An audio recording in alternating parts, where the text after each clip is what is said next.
waxaan xasuustaa maalin sanadkii hore aan u maleynay bishii November bisheedii diyaarad baan ka raacnay Djibouti waxaan u soconaa Addis Ababa Ethiopia Airlines maalmaha diyaaradda raaci doono muddo 5 bilood laga joogana diyaarad baa ku dhacday Ethiopia dhexdeeda 150 qof ay ku qurbeeshay waad maqashay ma maleyn ya 100 dar dhabayna la fadhiisatay dad baa naga raacay dadna hadana safarkii baa sii wadanay ilaa Addis markay u dhawaatay waxay gashay roob iyo buuro waana meelihii diyaaraddu ay ku dhacday ugu way girirtay markaa kursigan aan u fadhiyaa kitaab quraan aan iska akhrisanaya halkaana culimo kala fadhida halkana nin daadiisa ku qiyaasay 60 jir oo aan muslim ahayn oo gaal ah oo xabashi ayag fadhiya diyaaradii way girirtay markaa quraan kan iska akhrisanaya lugtaydii buu qabsaday naxdin daraadeed markaas aan ku la ilaaha illa allah markaas uu yiri igu celi way girirtay hadana diyaaradii oo naxay aniga hadana ay qabsaday markaa baan la ilaaha illa allah markaas la ilaaha illa allah subhanallah dhageysta musa ajiib wallahi waa masa ajiiba markaasaan ayaan ku iri maxaad la cabsoon baan ku iri odayadaaba hamay cabsoon odayada marka aniga ila socday niman culimo reer Djibouti bay ahaayeen ijtimaac ka dhacay Addis Ababa ayaan u soconaa way iska hurdaniyo markaa kursiga dusheeda iska khoorinayaan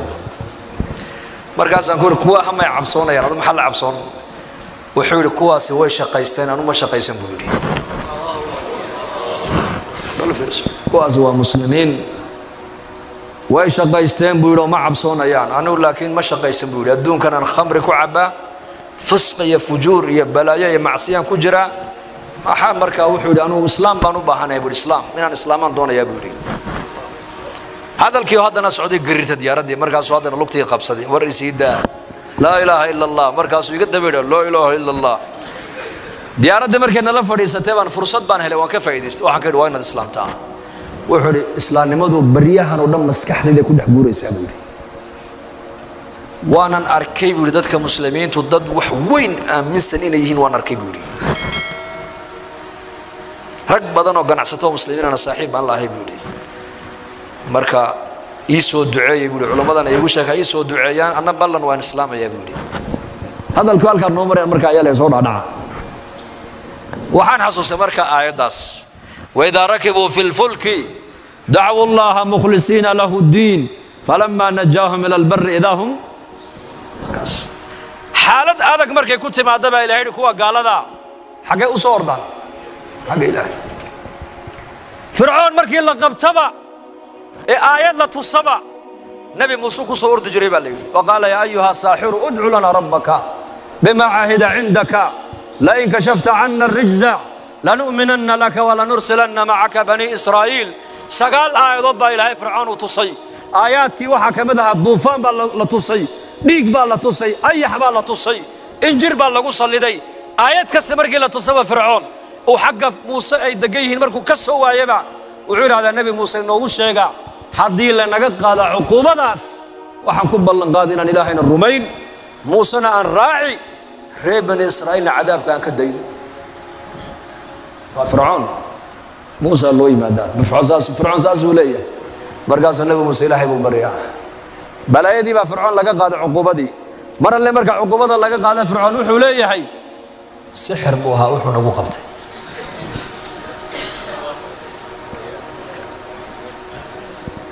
لا إله إلا الله ما أنت فرعون لقبت إلهي بكو أردايي هنا كان كورما ما أنت لأن قبت حكان وردنا زمن كان أوار بعد عضي إلهي نوما كان أمين هذا حكان لو غير دان درتا يا ده لو سو غرمدا هيدا سما فلكا هيدا كهرتجا مصيبوين كطبيعية هيدا علم باريس السادة شهودا إذا عدوا صوفر سن فعالية جامعية والدبلوم 6 وعلى قولي إني كانوا master buu sitaa haye waxa uu ka faalloodaa hawada iyo cimilada ayuu wax ka barto wax ka sheegaa markaa buu odhanayaa isniinta soo socda roob baa da'aya alaabta urursada laa ilaaha ila allah qulu laa ilaaha ila allah hay-adda caafimaadka adduunka waxay ku odhan xanuun caalami adduunka yimidee sanka iyo gacmaha xidha man ataa caraafan aw kaahinan fasadaqahu mima yaquulu faqad kafara bima unzila calaa muxamed faaliye iyo fooxle buu nebigu yidhi labadaa ninka la fadhiista ee waxay sheegayaan wax ka rumaysta buu nebigu yidhi shareecaddii aniga igu soo degtay ninkaas waa ka gaaloobu rasuulku yidhi faaliyihii aad taqaanay mahayna faaliye casriyaa soo baxay iimaankaaga ilaalsho laa ilaaha ila allah ilaalsho hayb waxa iman doonee soo socda ilaahay maayna cid kale ma taqaano ina allaha cindahu cilmu الsaaca wayunazilu اlghayth ويعلم ما في الأرحام وما تدري نفس ماذا تكسب غدا وما تدري نفس بأي أرض تموت إن الله عليم خبير ساعد قيامته مركي دعيسو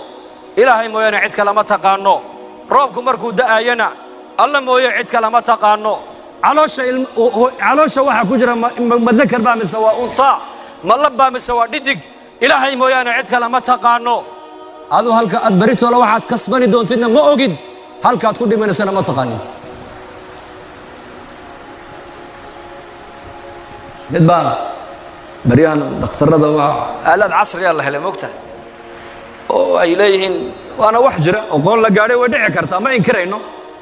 laakiin waxna waa run bay noqotaa marmarna been bay noqotaa islaantii 7 bilooda la saaraya ekooga iskaanka la saaraya computerka waxa la gabadh islaanta gabadh wiil bay ku sidaa mid baa lagu yiri 7 bilood markay gashaa loo saaray wiil bay sidaa haddana 8 bilood markay gashaa loo saaray wiil bay sidaa 9 bilood markay madaxa la gashaa loo saaray wiil bay sidaa maalintay dhashaa laga yiri gabadh bay ku dhashay oo dagaalamay baa wuxuu yiri islaanteedu wiil bay sidee halka soo dhiga waadi badisheynay waa waxba lagu ma bedelin yaa miskiin aaladan bini aadam baa sameeyay boqolkiiba run ma sheegayso aaladan bini aadam baa sameeyay boqolkiiba run ma sheegayso horumar baa la gaaray maaha masaa'ibtii bini aadamka masaa'ibtii u qarsooneed baa banaanka maanta loo soo dhigay caalamka sagoo qofkii oo nool ayuu nolosha ku dhintay qofku markii la yidhi dhiikar baad leedahay oo sokor baad leedahay oo macaan baad leedahay oo subag baad leedahay oo kansar baad leedahay uba dhintayba isagoo nool buu qofku dhintayba barigii horena hee aalaadkan maanta wax iktishaafaya ee teknolojiga aan ku sheegayno ma jirayn qofku uu iska noolaan jiray uu iska bukoon jiray uu iska sakaraadi jiray uu iska dhimani jiray ma tahay sama wala macaan buu ka baqaa wala subag buu ka baqaa baa la sheegay qurbaha la geeyo wadannada Mareykanka marka lagu tuuro Soomaalida markaaba dhakhtar baa la geeyaa waa la check-gareeyaa check-up baa lagu sameeyaa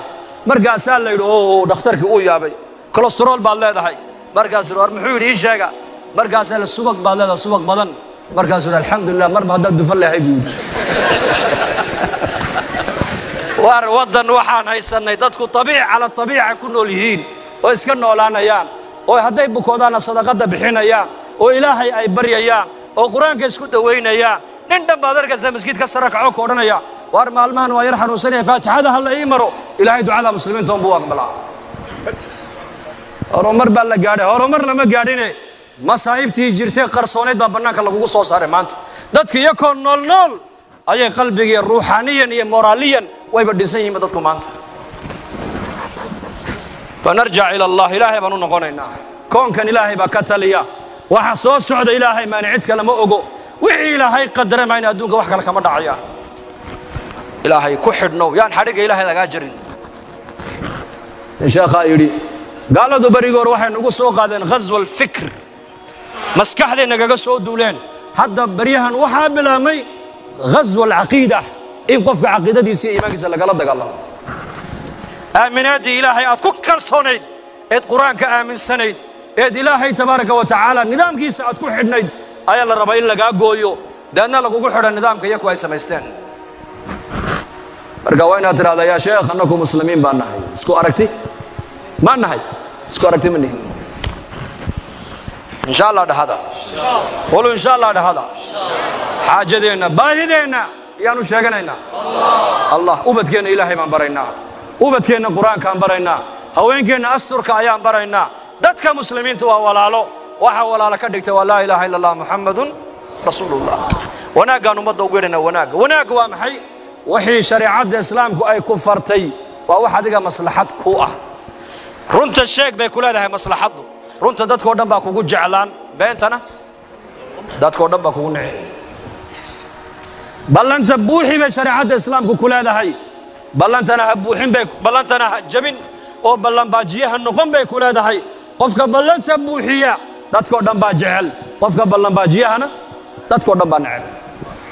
shariicada islaamku waxay ku leedahay amaano qof la noqo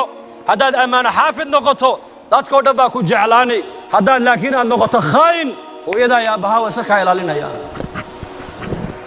wanaagay shariicada islaamku kugu yeedhayso waa waxa dadnimada kaaga dhigaya dadka kugu dhexdaraya qiyam akhlaaqda wanaagsan ayaa qof kaa dhigaysee qabiil iyo aqoontan maadiga iyo dhaqaalaha aad haysatid kaa dhigi maayo dad ogow diinta islaamka wanaagay kugu yeedhaysa ayaa dad ku noqonaysa fanatacallam diinteenna baranaynaa diinteenna ummadkeenna baraynaa raggeena waaweyn diinta ilaahay baan ka shaqaynaynaa war maxaa ka shaqaynaa diintaan ka shaqaynaynaa ayaa u daaray diinteenu ka shaqeeyo wallahi diintu shaqay u baahan tahay maanta shaqo habeen saddexaad baan hawdkaan u baxnay meel gaashaamo la yidhaha baan tagnay 4 cishaan ku maqnay duhur magaalaan marnay casr tuulaan marnay tuulaan maalin baad duhur la tukan dadka aan la hadlaynay salaada inta imanaysa iyo inta maqaaxiyaha fadhida jaadka cunaysa inta maqaaxiyaha fadhida jaadka cunaysa salaada aan u soo kacayn 80% baa ku qiyaasay salaadii عمود الإسلام ودبدحاتي دين الإسلام كان ما أنت مجتمعنا كل حدا يعني وما دمر كافرد وما بهنا ما أنت صعد بأو بهنتها حيو بهنتها صعد سيدات كبت بعدين صادق يوم ما كبت بعدين لا يدود ذلك الدعوة دوية ودل يردنا وضيدنا عامدنا علماءنا وأنا نقعمين تونس 5 سنة دين تدلك إنه هو ذكرنا يا ودي أردين